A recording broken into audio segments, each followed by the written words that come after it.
임마누엘 사랑 속해 귀한 찬양과 기도와 모든 것들 너무나 감사드립니다. 우리 다시 한 번 더 격려의 박수 치겠습니다. 김영신 권사님이 마태복음 하기 전에 마대 하셔가지고 많은 생각이 들었습니다. 마대자루가 생각나기도 했었고 오늘 찬양이 너무 은혜가 됐습니다. 이 찬양이 저에게 하는 말씀 같아서 제가 너무나 감사했어요. 하나님의 사랑을 사모하는 자, 하나님의 평안을 바라보는 자, 주만 바라볼지라. 할렐루야. 오로지 주만 바라볼 수 있는 복된 이 시간 되기를 간절히 소망합니다. 오늘 말씀을 준비하면서 여러 가지 걱정이 좀 들었어요.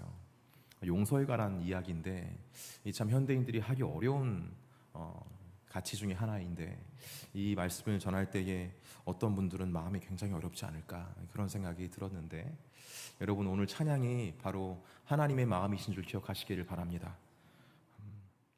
하나님 사랑의 눈으로 너를 어느 때나 바라보시고 하나님 인자한 귀로서 언제나 너에게 귀 기울이시니 어두움에 밝은 빛을 비춰주시고 너의 작은 신음에도 응답하시니 너는 어느 곳에 있든지 주를 향하고 주만 바라볼지라.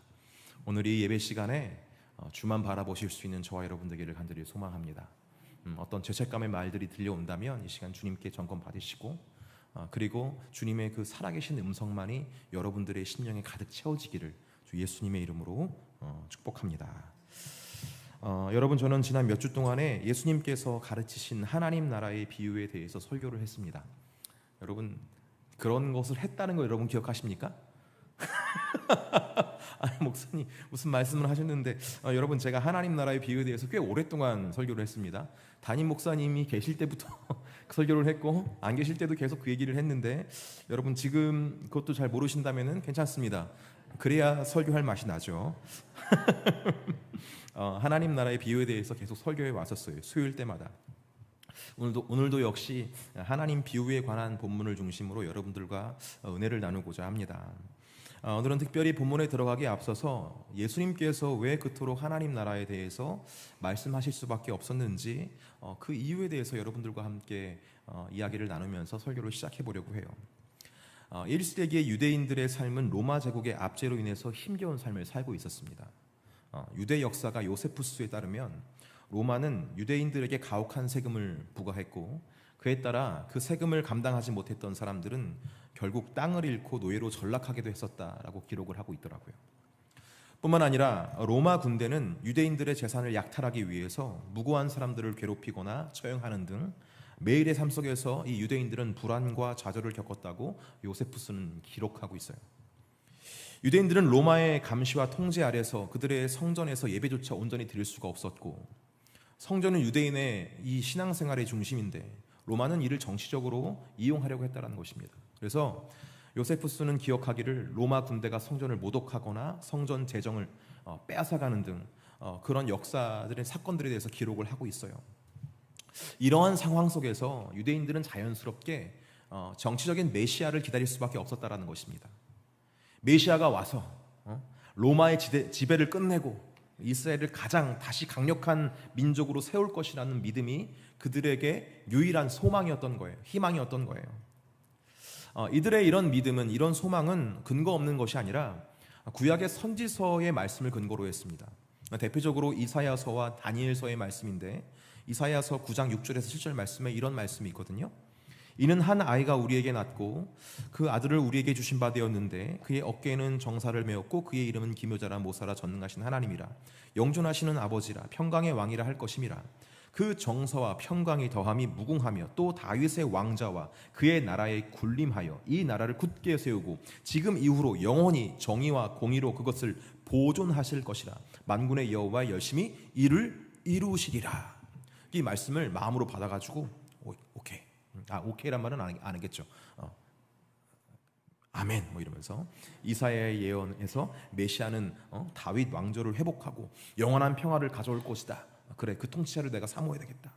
유대인들은 이 예언을 바탕으로 해서 메시아가 등장해서 강력한 정치적인 통치를 확립하고 모든 적들을 물리치면서 전국의 평화와 정의를 가져올 것이라고 소망을 하면서 기다렸던 거예요.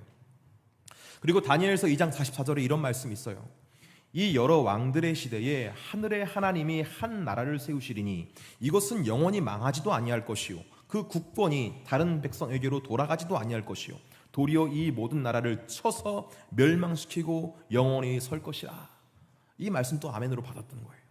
다니엘의 예언은 하나님의 나라가 사람이 세운 어떤 왕국보다도 강력할 것이며 이 세상의 모든 왕국들을 멸망시키고 영원히 지속될 것이다. 그 말씀을 좀 하고 있는데, 유대인들은 이 예언을 통해서 메시아가 오셔서 이 모든 이방 민족들을 막 쳐서 물리치고, 로마 뭐 다 막 쳐서 물리치고 하나님의 영광스러운 통치를 이스라엘 중심으로, 유대 중심으로 확립할 것이다 라고 믿었던 거예요.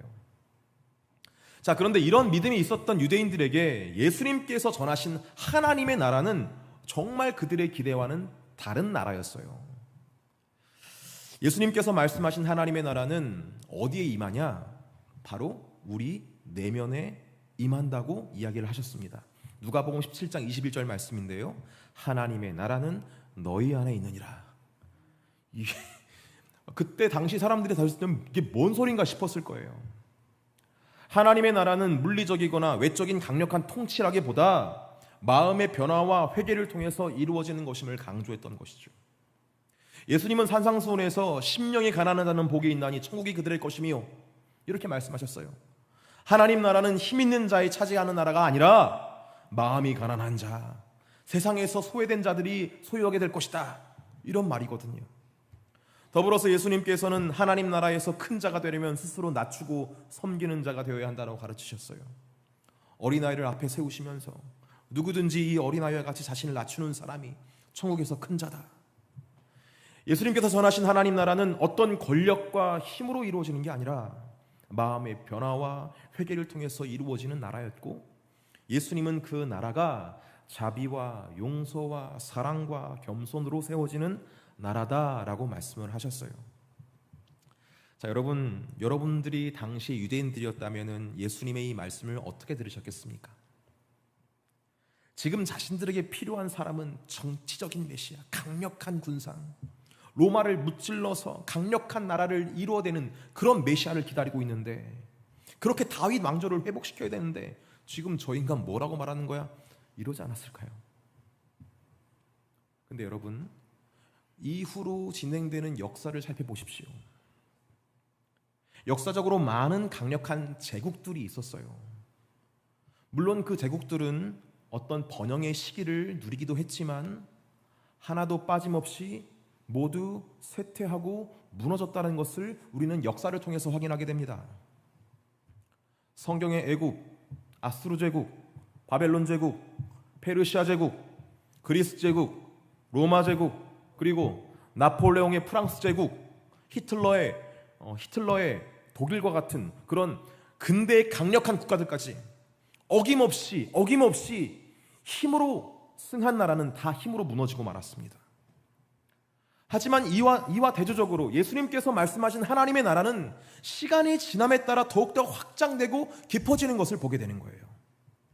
앞서 말한 강력한 힘을 바탕으로 탄생한 번영했던 제국들은 하나같이 인류의 역사 속에서 흩어지고 무너지고 말았지만, 예수님께서 말씀하신 하나님 나라는 지금도 2000년이 넘는 세월 동안 여전히 존재하고 있다는 것이죠.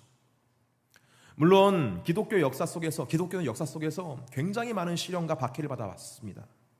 하지만 그러면 그럴수록 예수님의 가르침은 끊임없이 확장되고 들불처럼 번져나가면서 전 세계로 퍼져나갔어요. 그리고 수많은 사람들의 인생을 변화시켰습니다. 지금도 전 세계에는 예수님께서 전한 하나님 나라의 가치인 이 사랑과 자비와 용서와 평화가 실현되고 있고, 하나님 나라의 확장은 현재 진행형입니다. 무슨 말씀이에요? 예수님께서 말씀하신 하나님의 나라가 우리의 소망이다라는 것입니다.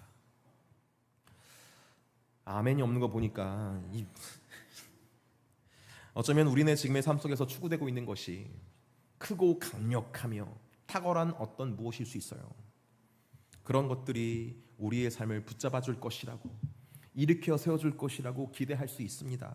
하지만 여러분, 기억하셔야 될 것은 그런 것들은 역사의 흐름 속에서 무너지고 흩어졌다는 거예요. 이번만은 아닐 거야. 이건 아니야 라고 말하시겠지만 아니요, 그렇지 않습니다. 예배 없어요. 역사는 계속 반복되어 왔습니다. 앞으로도 그렇게 진행될 거예요.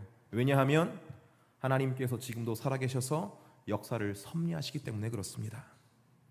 이사야 40장 7절에서 8절 말씀 우리 같이 한번 읽어봤으면 좋겠습니다. 읽겠습니다. 시작.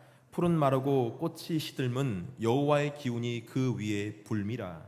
이 백성은 실로 풀이로다. 푸른 마르고 꽃은 시드나 우리 하나님의 말씀은 영원히 서리라 하라. 할렐루야.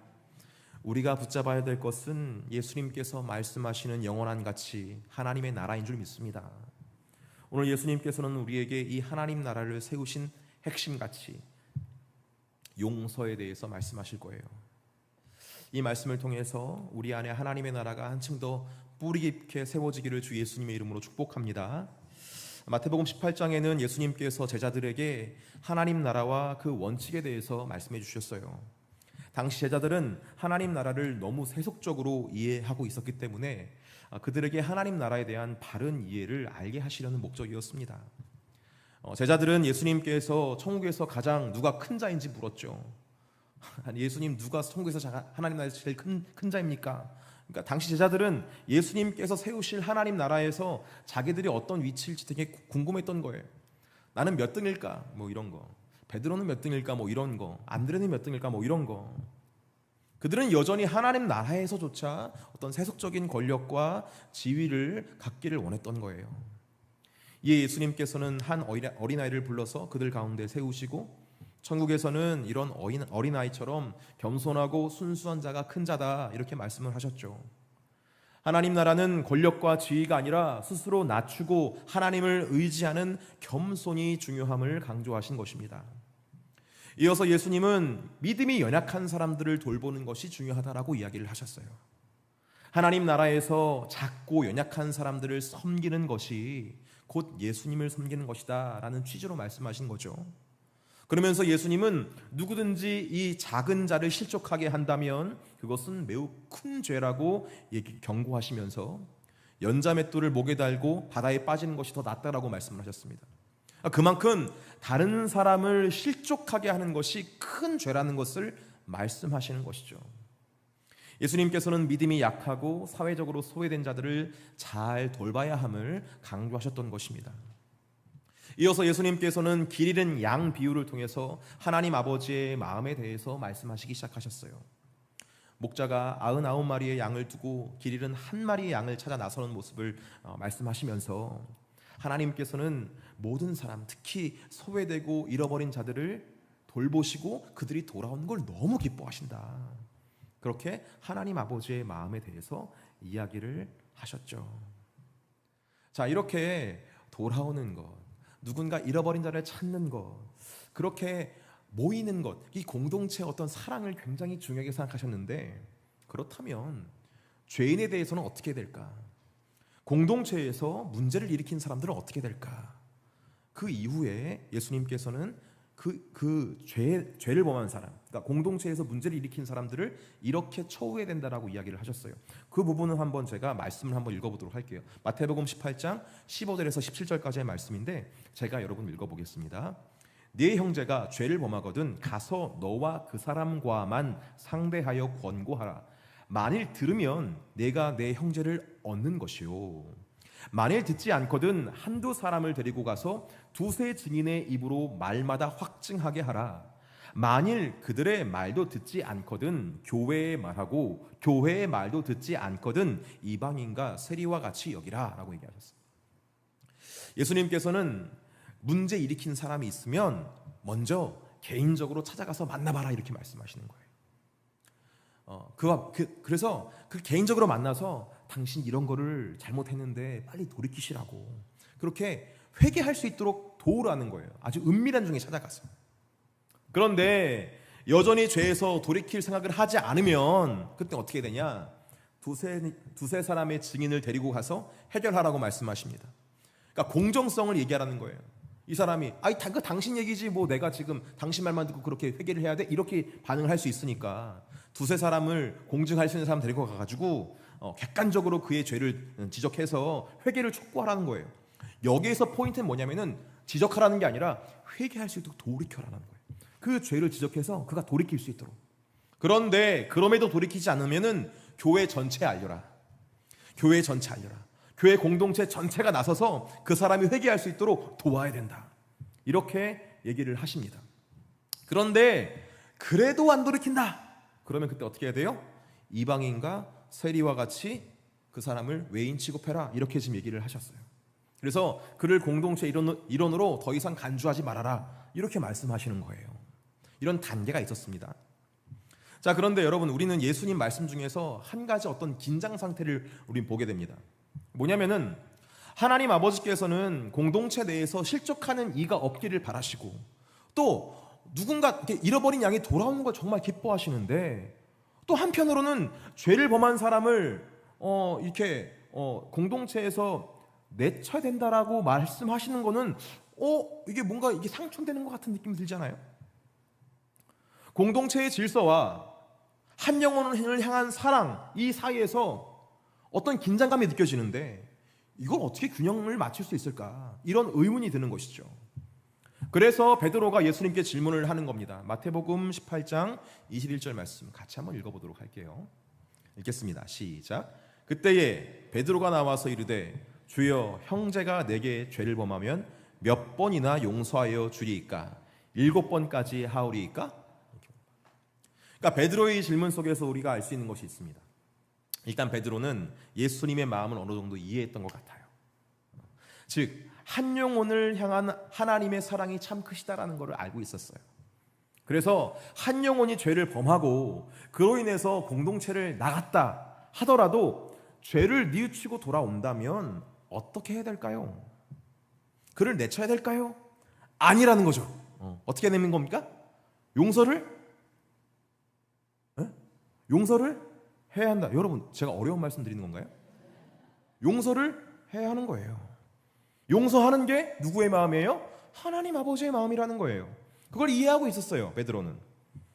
그래서 용서를 해야 된다고 했는데 그 용서가 일반적인 용서면 안 된다고 또 생각했어요. 그래서 베드로 딴에는 특별한 용서를 이야기합니다. 베드로가 예수님께 여쭤보죠. 예수님, 형제가 제게 죄를 범하면 몇 번 용서해 줘야 됩니까? 7번 해줘야 됩니까? 이렇게 여쭤보죠. 당시 유대교의 입장에서 형제가 죄를 범할 때 몇 번 용서하라고 가르쳤냐면은 3번 용서하라고 가르쳤어요. 몇 번이요? 3번. 그러면 베드로가 용서를 7번 하라는 것은 더 수준 높은 용서였을까요? 더 수준 낮은 용서였을까요? 더 수준 높은 용서였어요. 그러니까 예수님은 유대교보다 훨씬 더 높으신 만왕의 왕, 메시아이신데 훨씬 더 강도 높은 것을 말하기 뻔하니까 3번 가지고는 택도 없겠다 이런 생각을 한 것 같아요. 너무 제가 이입한 걸 수도 있지만 어쨌든 그랬던 것 같습니다. 그래서 성경의 완전수가 뭐예요? 7이잖아, 7. 그래서 완전수인 7번을 얘기하면서 예수님 7번 정도 하면 되는 겁니까? 이렇게 말을 하는 거죠. 그런데 예수님께서 뭐라 말씀하십니까? 베드로의 질문에 답을 이렇게 하시죠. 마태복음 18장 22절 말씀 같이 한번 읽어보겠습니다. 시작. 예수께서 이르시되 내게 이르노니 7번뿐만 아니라 7번을 70번까지라도 할지니라. 예수님께서 베드로의 말한 7번도 부족하다고 말씀을 하세요. 7번을 몇 번 해야 된다?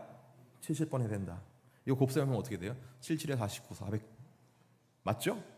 490번.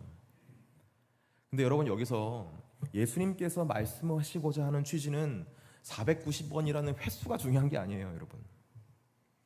용서는 몇 번 해야 된다라고 말하는 게 아니라 계속 해야 된다.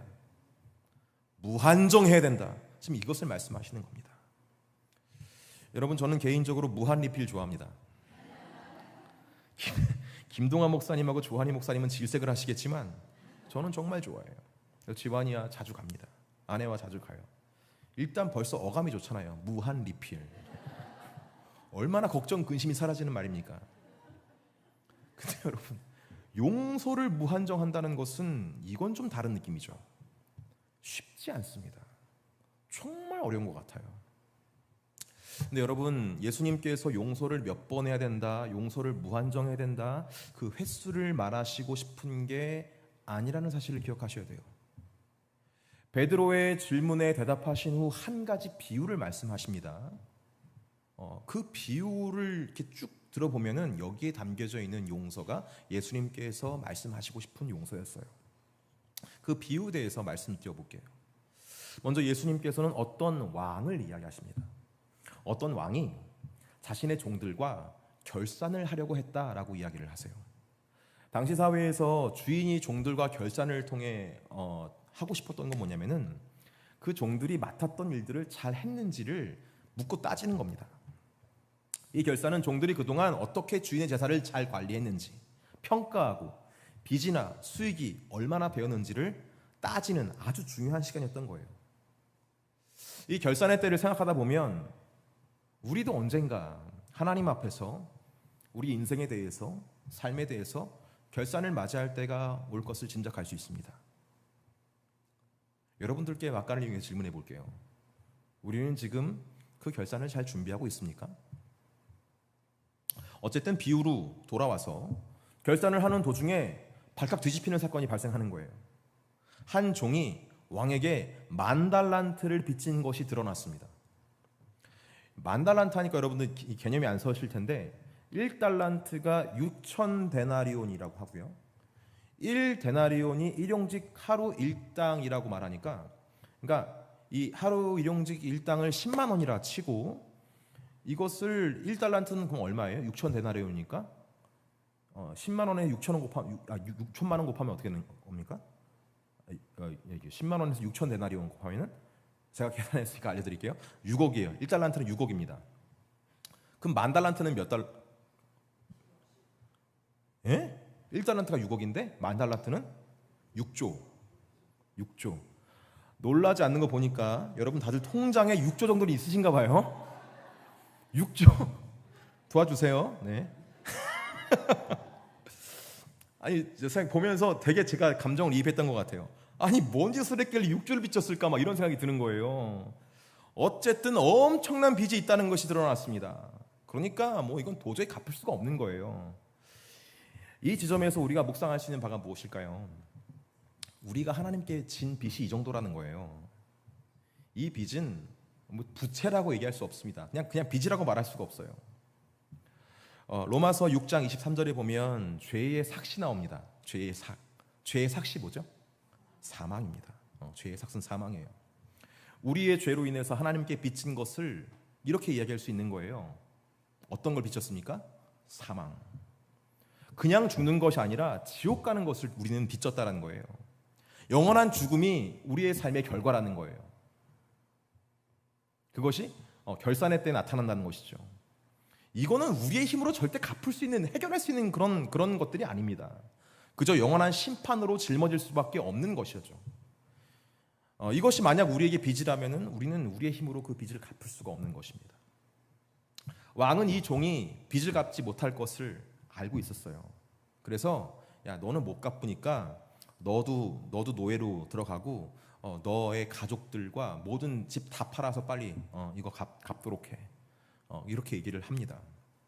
당시 문화에서 빚을 갚지 못하면은 가족까지 노예로 팔거나 재산을 이렇게 처분해서 빚을 갚는 경우가 비일비재했기 때문에 이런 것들은 그 문화에서 당연한 것이었어요. 하지만 종은 절박한 마음으로 왕께 엎드려서 간청을 합니다. 살려달라고, 한 번만 봐달라고, 제가 어떻게든 갚아보겠다고. 아니, 어떻게 6조를 어떻게 갚아? 그런데 그 모습이 너무 불쌍해 보였던 왕이 그 모든 빚을 그 자리에서 탕감해 줍니다. 여러분, 이건 현대도 있을 수 없는 일이지만 고대는 더 있을 수 없는 일입니다. 뭐 10,000원, 20,000원도 아니고 뭐 6조를 어떻게 탕감해 줘요? 6조. 저는 하여튼간 너무 말도 안 되는 일이 있네 이렇게 생각이 들더라고요. 이 세상 어디에도 없는 은혜가 지금 발휘된 거예요. 그런데 이 부분을 보면서 우리가 묵상할 수 있는 것이 있습니다. 뭐냐면 우리를 용서해 주신 하나님의 은혜가 바로 이와 같다라는 거예요. 우리로서는 전혀 갚을 수 없는 그런 죄의 무게를 예수님께서 대신 짊어지시는 방법으로 우리는 탕감받았던 거죠. 저는 이 비유를 보면서 이 비유에 숨겨진 이야기가 있지 않나 그런 생각이 들었습니다. 이 비유에서 말씀하시고자 하는 것을 강조하시기 위해서 예수님께서 이 부분을 생략하셨을 것이다 라고 추측을 하면서 사실 이 비유에는 그 종의 그 종이 진 모든 빚을 대신 지고 왕의 아들이 죽임당한 이야기가 있지 않았을까, 그런 생각을 해보게 되었습니다.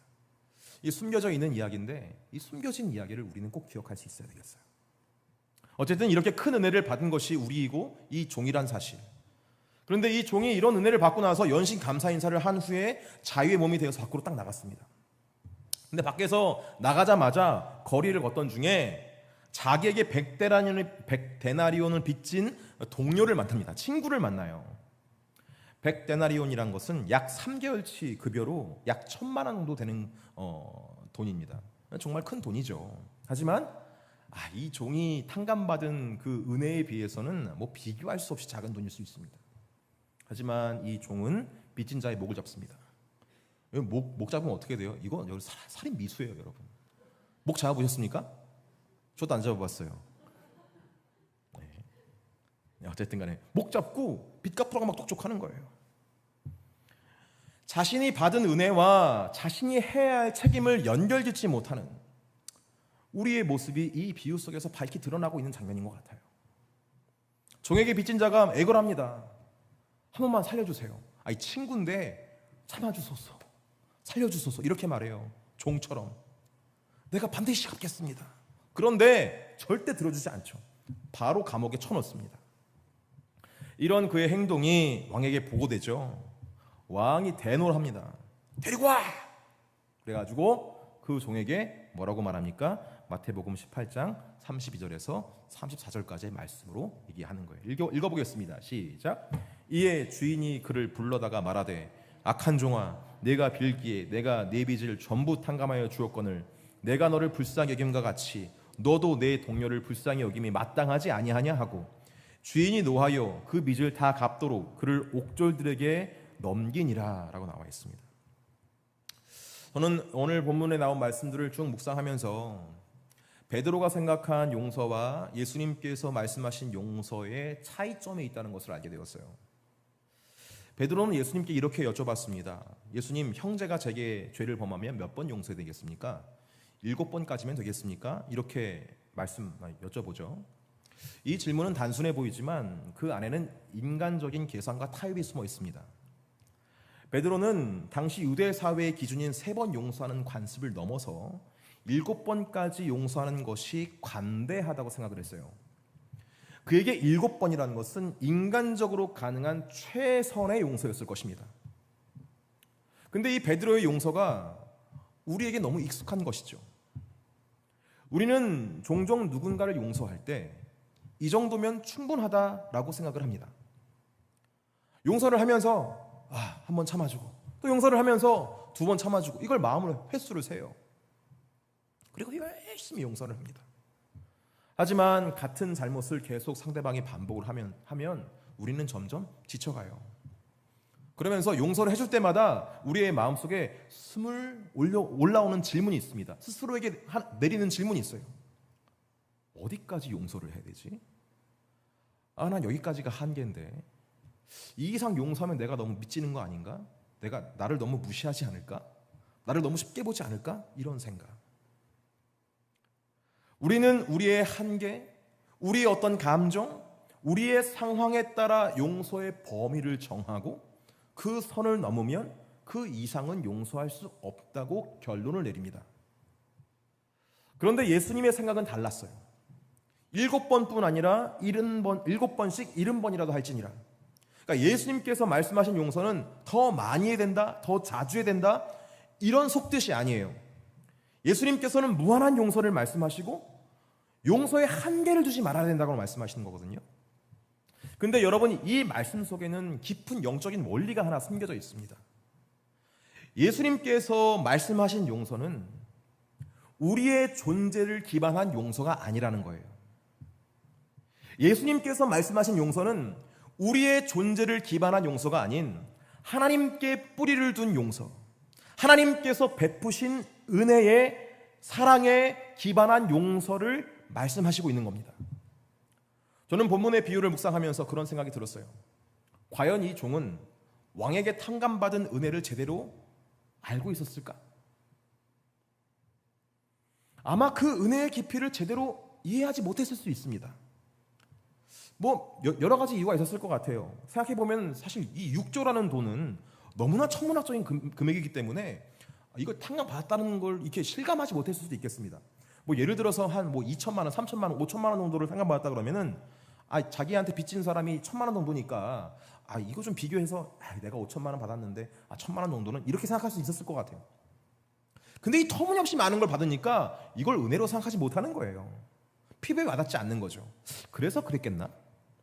아니면 뭐 이런 생각까지 했었어요. 탕감받은 것을 깊이 묵상할 새도 없이 그 사람 만나가지고 목줄을 잡았기 때문에 그 순간적으로 나온 것이다. 뭐 이렇게 생각을 하는데 어쨌든 중요한 것은 그는 자신이 받은 사랑과 은혜를 제대로 이해하지 못했다라는 것. 깊이 마음에 새기지 못했다라는 것. 더욱이 자신이 받은 사랑과 은혜를 삶과 연결시키지 못했다라는 것. 그러니까 내가 받은 것은 내가 받은 것이고 내가 줘야 될 것은 내가 줘야 될 것인데 이게 분리된 거예요. 하나님께 받은 은혜와 내가 줘야 될 게 분리된 거예요. 하나님의 은혜와 받은 은혜와 분리된 삶을 살았기 때문에 그의 용서는 하나님과 분리된 상태로서의 용서, 즉 자신을 기반할 수밖에 없는 용서가 될 수밖에 없었던 것이고, 그래서 그는 그렇게 할 수밖에 없었다는 것입니다. 여러분, 우리를 기반한 용서, 우리도 그렇게 하고 있다면 아무리 큰 희생과 대가를 치른다고 하더라도 그 용서는 한계가 있을 수밖에 없어요. 누구의 한계? 바로 나라는 한계. 나의 감정과 나의 상황과 나의 어떤 그런 척도에 따라서, 나의 지금 실정에 따라서 그 용서는 항상 바뀌게 됩니다. 여러분, 우리를 기반한 용서가 우리 편에서 아무리 큰 희생과 대가를 치른다 하더라도 결국 그 용서는 한계가 있을 수밖에 없다는 것을 항상 기억해야 돼요. 베드로의 7번 용서처럼. 그런 생각을 해봤습니다. 죄는 하나님과의 분리를 말하는 것인데 받은 은혜와 삶이 연결되지 못하고 받은 사랑과 내 주변이 분리되어 있다면 그것은 진정한 하나님과 연결되어 있는 것일까? 여전히 하나님과 연결되지 못하고 분리된 채 있는 거 아니겠습니까?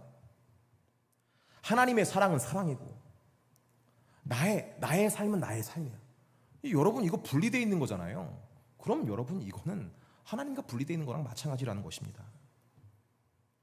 하나님의 사랑은 넘치는 은혜이고 넘치는 사랑이에요. 하나님의 은혜는 넘치는 은혜이고 넘치는 사랑이어서 하나님의 은혜와 사랑은 나를 넘어 내 주변 사람들에게까지 뻗어갈 수밖에 없습니다. 그런데 내가 받은 은혜와 내 주변의 사람들이 분리되어 있다면 하나님께서 우리에게 주신 목적과는 어울리지 않는 것이죠. 하나님께서는 주신 목적과 상반된 삶을 살아가는 그 종에게 이렇게 행하셨다라는 거예요. 32절에서 34절까지 말씀을 다시 읽어드릴게요. 이에 주인이 그를 불러다가 말하되 악한 종아, 내가 빌기에 내가 네 빛을 전부 탕감하여 주었거늘 내가 너를 불쌍히 여김과 같이 너도 내 동료를 불쌍히 여김이 마땅하지 아니하냐 하고 주인이 노하여 그 빚을 다 갚도록 그를 옥졸들에게 넘기니라. 이 비유를 다 마치시고 나서 예수님께서 쐐기를 박는 말씀을 하십니다. 마태복음 18장 35절 말씀이에요. 같이 한번 읽어볼게요. 읽겠습니다. 시작. 너희가 각각 마음으로부터 형제를 용서하지 아니하면 나의 하늘 아버지께서도 너희에게 이와 같이 하시리라. 아주 무서운 말씀인 거예요. 저는 오늘 이 저녁에 여러분들께 두 가지를 부탁드리겠습니다. 첫 번째는 하나님의 용서를 깊이 묵상하실 수 있기를 주 예수님의 이름으로 축복합니다. 여러분에게 주신 은혜가 얼마나 큰지에 대해서, 우리에게 주신 은혜가 얼마나 큰지에 대해서 다시 한번 주님의 성령 안에서 조명받을 필요가 있어요. 두 번째는 우리를 용서하신 하나님의 은혜가 우리의 삶과 연결되어 있는지, 나의 용서가 내 존재의 한계를 기반으로 한 것인지 아닌지, 아니면 하나님을 뿌리로 한 용서이고 반응인지, 하나님의 은혜를 기반으로 하고 있는 연결된 용서인지를 확인하시고, 만약 우리의 용서가 나를 기반한 용서라면 이 시간 주님께 연결될 수 있도록 간구하실 수 있는 저와 여러분 되기를 주 예수님의 이름으로 축복합니다. 앞서 말씀드렸듯이 우리 공동체가 죄에 둔감해야 된다, 무조건 잘못을 두둔해야 된다, 그런 걸 말하는 게 아니에요. 잘못했으면 그 죄를 물어야 돼요. 그 예수님께서 말씀하셨잖아요. 혼자 가서 죄를 물어보고 둘 셋이 가서 죄를 물어봐서 회개할 수 있는 기회를 줘라. 돌이켜야 된다. 돌이키는 게 목적인 거예요.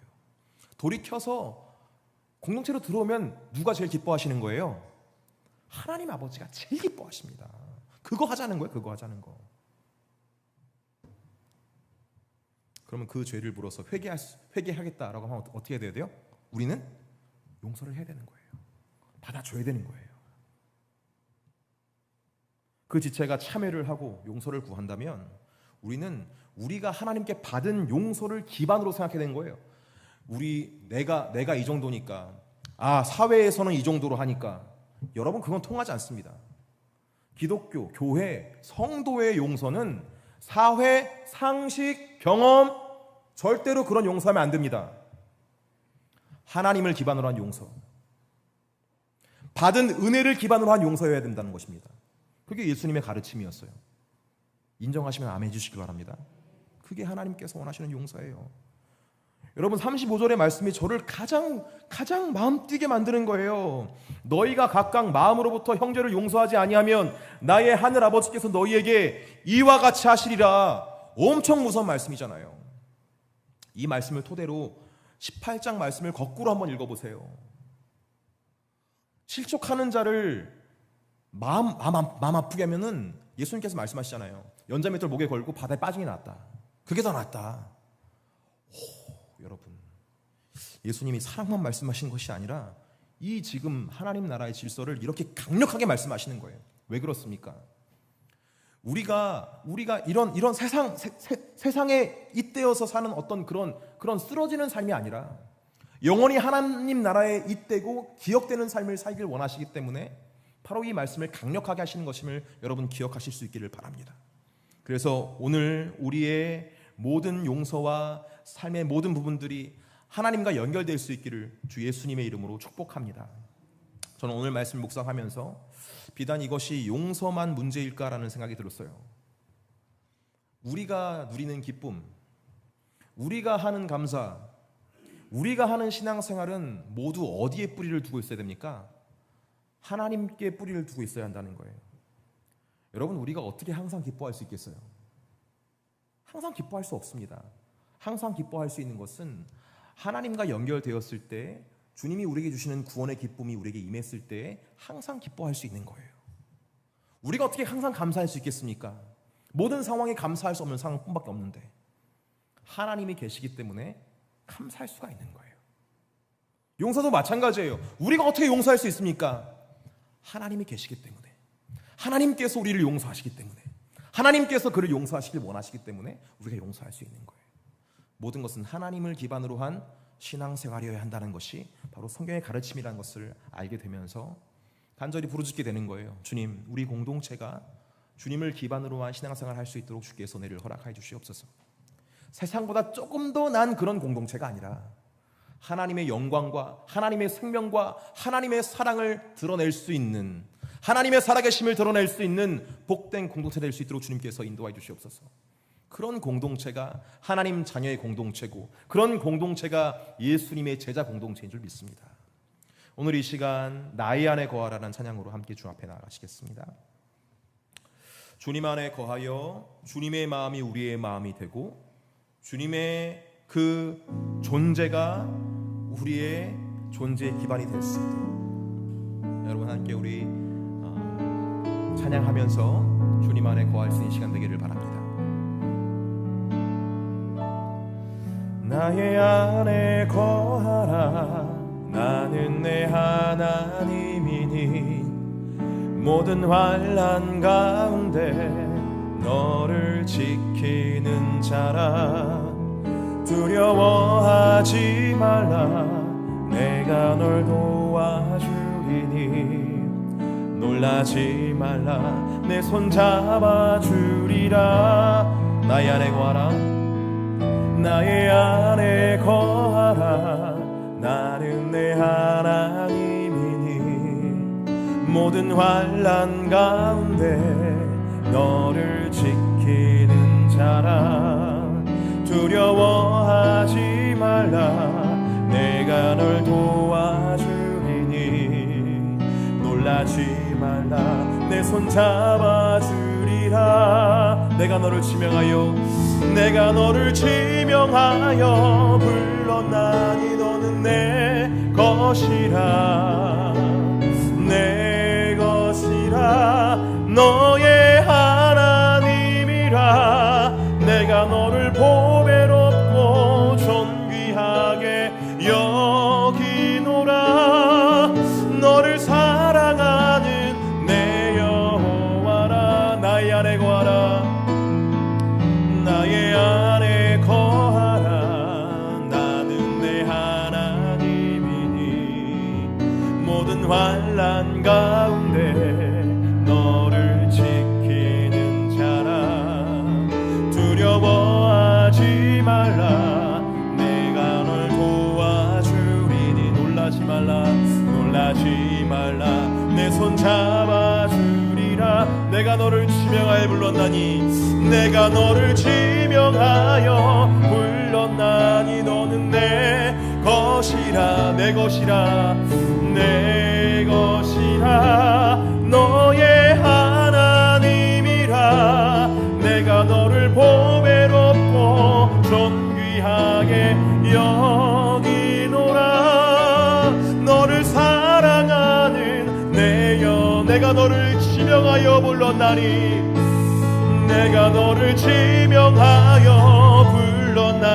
너는 내 것이라. 너의 하나님이라. 내가 너를 보배롭고 존귀하게 여기노라. 내가 너를 지명하여 불렀나니 너는 내 것이라. 할렐루야. 내가 너를 지명하여 불렀나니 너는 내 것이라. 내 것이라. 너의 하나님이라. 내가 너를 보배롭고 존귀하게 여기노라. 너를 사랑하는 내 여호와라. 여러분, 그런 말씀 많이 들으셨죠? 많이 모이는 교회가 큰 교회가 아니라 하나님의 뜻을 행하는 교회가 큰 교회입니다. 그런 큰 교회, 그런 위대한 교회 되기를 주 예수님의 이름으로 축복합니다. 우리의 삶의 모든 여정 속에서 하나님의 존재와 하나님의 사랑과 하나님의 구원을 드러낼 수 있는 복된 공동체 될 수 있기를 예수님의 이름으로 축복합니다. 근데 여기 여러분, 이것이 왜 안 되는 줄 아십니까? 주님과의 연결이 온전히 이루어지지 않았기 때문에 그렇습니다. 우리는 계속해서 용서, 사랑, 기쁨, 어떤 충만 이런 것들을 할 때 내가 어떤 조건에 부합해야 가능하다라고 생각합니다. 그렇게 우리는 세상이 세운 어떤 기준에 부합해야지만 그것을 할 수 있다고 생각해요. 이것이 충족되어야지만, 이런 기준에 들어가야지만, 그런 세상이 세운 기준에 들어가야지만 행복할 수 있고 기쁠 수 있고 감사할 수 있고 용서할 수 있는 어떤 그런 기준들이 있습니다. 근데 여러분, 그 기준들은 세상에 세워놓은 기준이에요. 하나님의 기준이 아니라는 거예요. 여러분, 다시 말씀드립니다. 무조건 용서해라, 무조건 두둔해라, 이 말 아니에요. 우리의 신앙생활의 그 뿌리가 어디에 박혀있느냐, 지금 그걸 말씀하시는 거예요. 우리의 기준이, 우리의 뿌리가 주님께 연결되기를 주 예수님의 이름으로 축복합니다. 우리 스스로 하려고 하지 마시고 주님께서 주시는 그 사랑과 기쁨과 감사를 펼칠 수 있는 주의 백성 되시기를 주 예수님의 이름으로 축복합니다. 그러기 위해서는 주님 안에 더 깊이 거해야 됩니다. 주님과 연결되어야 됩니다. 하늘과 연결이 되어야 됩니다. 그래야 그 사랑이 나눠갈 수 있어요. 여러분, 우리의 생각에서 나오는 모든 기준들은 다 끊어버리시고 이 시간 주님만 바라보실 수 있기를 주 예수님의 이름으로 축복합니다. 그래서 우리의 용서와 우리의 기쁨과 감사가 주님의 사랑과 구원을 나타낼 수 있도록, 그렇게 주님과 친밀하게 연합할 수 있도록 우리 그것을 위해서 이 시간 주여 한번 부르짖고 통성으로 기도하며 나가시겠습니다. 기도합니다. 주여, 할렐루야. 하나님께서 내를 허락하시니 감사합니다. 우리를 주 예수 그리스도의 이름으로 새 것이 되게 하시니 감사합니다. 이제는 정말 아버지 나는 옛사람이 아니라 주님과 새 사람이 되었습니다. 주님과 연합한 사람이 되었습니다. 하나님의 자녀가 되었습니다. 하나님의 성령으로 충만한 바다, 하나님 기쁨과 소망과 사랑과 정말로 긍휼을 나타낼 수 있는 복된 존재가 되었습니다. 할렐루야. 정말 아버지요.